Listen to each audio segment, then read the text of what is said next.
होते ही हमें एक लड़का दिखाया जाता है जिसका नाम गुलीवर होता है और वो हमेशा ही हैप्पी मूड में रहा करता था, जो कि एक कंपनी के लिए काम करता था। एक दिन गुलीवर किसी लड़के का इंटरव्यू ले रहा होता है जिसमें वो उस लड़के से कुछ ऐसे क्वेश्चंस करता है जो जॉब से रिलेटेड नहीं होते, लेकिन तभी वो ये जान पाता है कि वो लड़का तो सिलेक्ट हो गया है। फिर गुलीवर उस लड़के को पूरे ऑफिस का विजिट करवाता है। वहाँ पर एक और लड़की भी होती है जिसका नाम डार्सी होता है और गुलीवर उस न्यू एम्प्लॉय को डार्सी से भी मिलवाता है। वो न्यू एम्प्लॉय उन दोनों को देखकर समझ जाता है कि गुलीवर उस लड़की में इंटरेस्टेड है, लेकिन गुलीवर की हिम्मत नहीं होती कि वो उस लड़की से कैसे बात करे। फिर गुलीवर और वो न्यू एम्प्लॉय दोनों एक लिफ्ट के जरिए जा रहे होते हैं, मगर इतनी ही देर में वहाँ पर डार्सी भी आ जाती है। तो वो न्यू एम्प्लॉय उन दोनों को अकेला छोड़कर वहाँ से चला जाता है ताकि वो दोनों एक दूसरे से बात करें, एक दूसरे को अंडरस्टैंड करें। नेक्स्ट डे हम गुलीवर को देखते हैं जो कि ऑफिस में एंजॉय कर रहा होता है, लेकिन इतनी ही देर में वहाँ पर वो न्यू एम्प्लॉय आ जाता है जो गुलीवर को बताता है कि क्या तुम जानते हो कि मेरी प्रमोशन हो गई है और अब से मैं तुम्हारा बॉस हूँ। फिर वो न्यू एम्प्लॉय गुलीवर को ये भी कहता है कि तुम्हारी नेचर ही है जिसकी वजह से अभी तक तुम्हें कोई प्रमोशन नहीं मिली, इसीलिए तुम्हें अपनी नेचर को चेंज करना चाहिए, क्योंकि तुम्हारी नेचर की वजह से ही डार्सी भी अभी तक तुम में इंटरेस्टेड नहीं हुई। ये बातें सुनकर गुलीवर थोड़ा अपसेट हो जाता है और इसके बाद वो डार्सी के ऑफिस में जाता है। वहाँ जाकर वो एक फॉर्म उठा लेता है जो कि ट्रैवलिंग का फॉर्म था। डार्सी उससे पूछती है कि क्या तुम्हारा ट्रैवल में कोई इंटरेस्ट है, जिस पर गुलीवर कहता है कि यस, बहुत ज्यादा। वो बताता है कि मैं न्यूयॉर्क, इंग्लैंड, इवन इंडिया भी घूम कर आया हूँ। ये सुनकर डार्सी खुश हो जाती है और वो गुलीवर को कहती है कि फिर तो तुम्हें जरूर कुछ न कुछ लिखना चाहिए उन जगहों के बारे में जहाँ पर तुम घूम कर आए हो। लेकिन गुलीवर जब कुछ लिखने लगता है तब उसे कुछ भी नहीं याद आ रहा होता कि उसे लिखना क्या चाहिए, क्योंकि डार्सी को इम्प्रेस करने के लिए गुलीवर ने उसके साथ झूठ बोला था, जबकि वो तो कहीं पर भी नहीं गया था।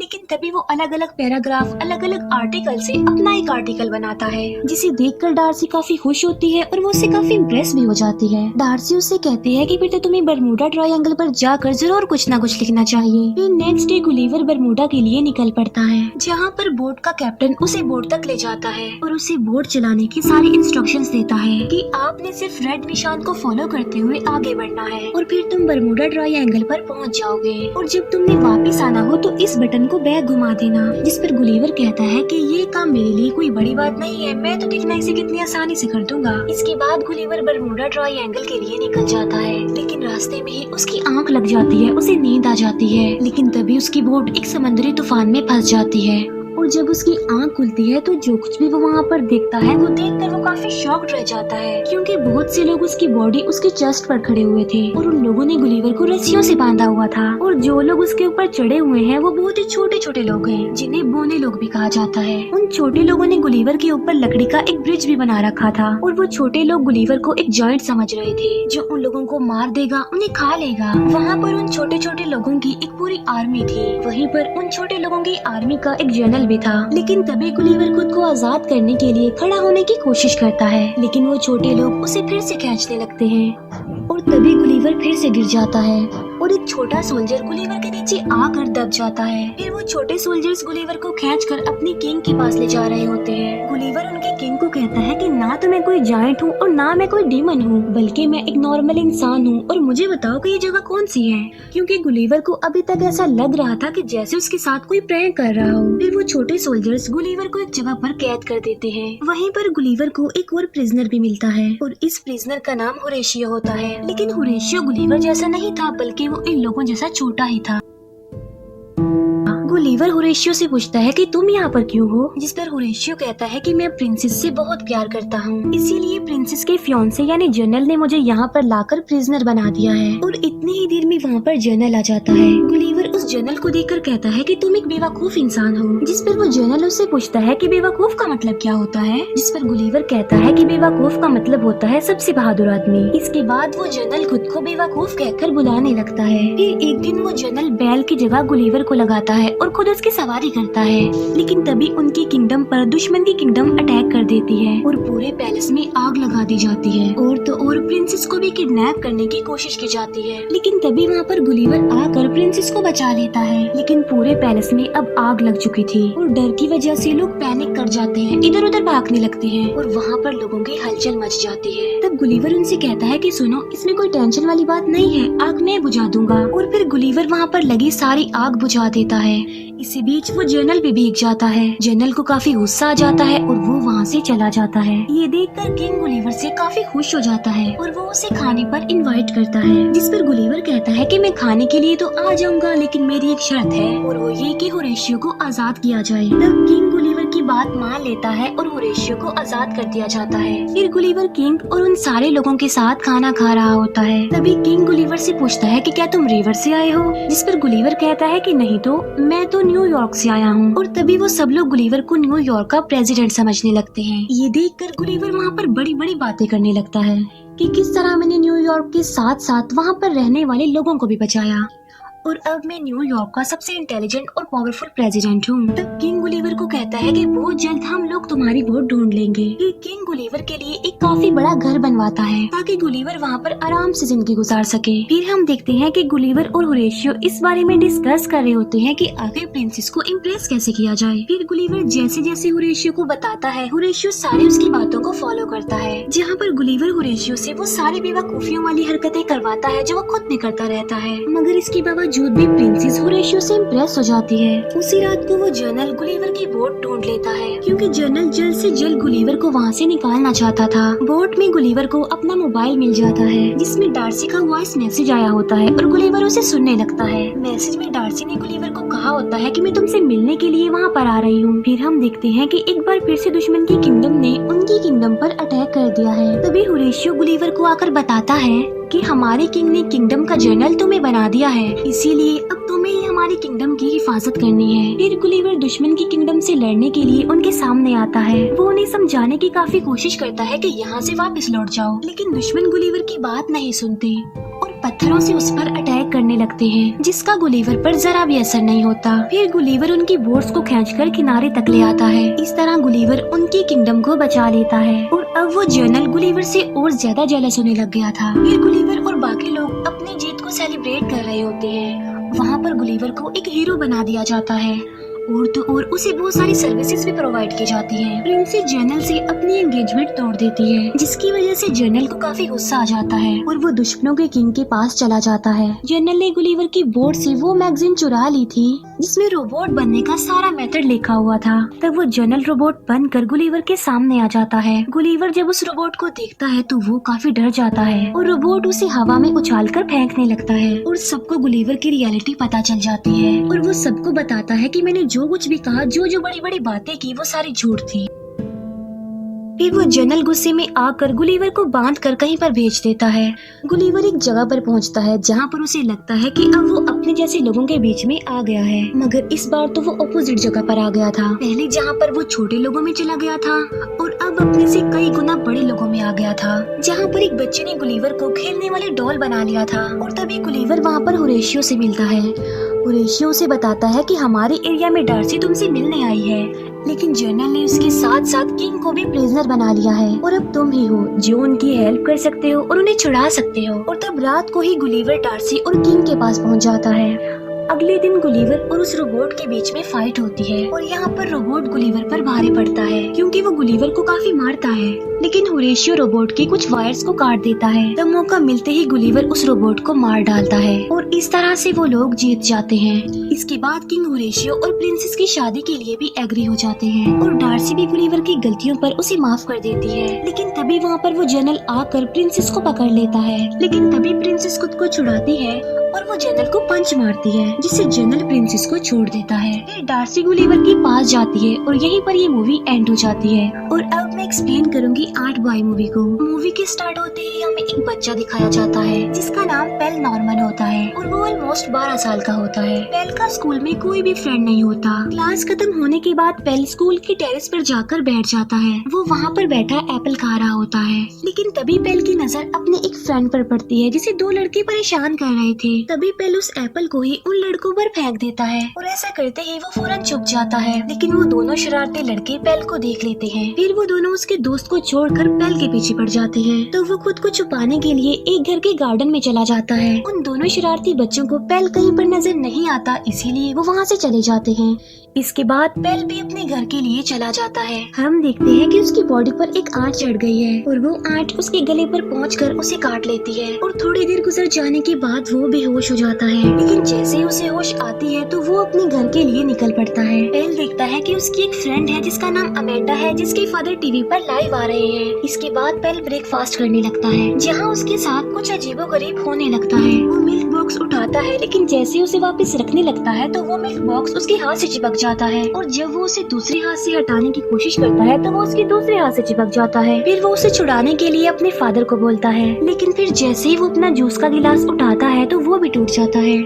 फिर पेल अपने स्कूल में चला जाता है। स्कूल में जाकर पेल अपने एक फ्रेंड से टकरा जाता है। फिर वो क्लास में जाने के लिए दरवाजे को खोलने की कोशिश करता है, लेकिन दरवाजा बजाय खुलने के टूटकर उसके हाथों में आ जाता है। यहाँ पर ये बात तो क्लियर हो जाती है कि चीजें उसके हाथों से चिपक रही थी और वहीं पर पेल का फ्रेंड खड़ा हुआ ये सब कुछ देख पा रहा था, इसीलिए उसे पेल पर शक होने लगता है कि वो किसी पावर्स का मालिक है। फिर पेल स्पोर्ट्स की क्लास के लिए बाकी स्टूडेंट्स के साथ बैठा होता है। वहीं पर उसका फ्रेंड भी होता है जो उस पर नजर रख रहा था और तभी टीचर सबसे पहले पेल को बुलाता है और उन बच्चों को कोई न्यू गेम सिखाने के लिए वो पहला टेस्ट पेल के साथ ही करता है। जैसे ही टीचर पेल पर अटैक करता है तो पेल जाकर नीचे गिर जाता है। फिर टीचर उसे दोबारा से उठने को बोलता है और तब पेल एक बार फिर से गिर जाता है और अब तीसरी बार पेल फिर से रेडी हो जाता है। वहाँ पर सारे बच्चे उनको देख रहे होते हैं। टीचर एक बार फिर से पेल पर अटैक करता है, लेकिन इस बार पेल एनर्जेटिक होकर मुकाबला करता है और वो हर बार टीचर के अटैक से बच जाता है और लास्ट में वो अपने टीचर पर सिर्फ एक बार हल्का सा अटैक करता है,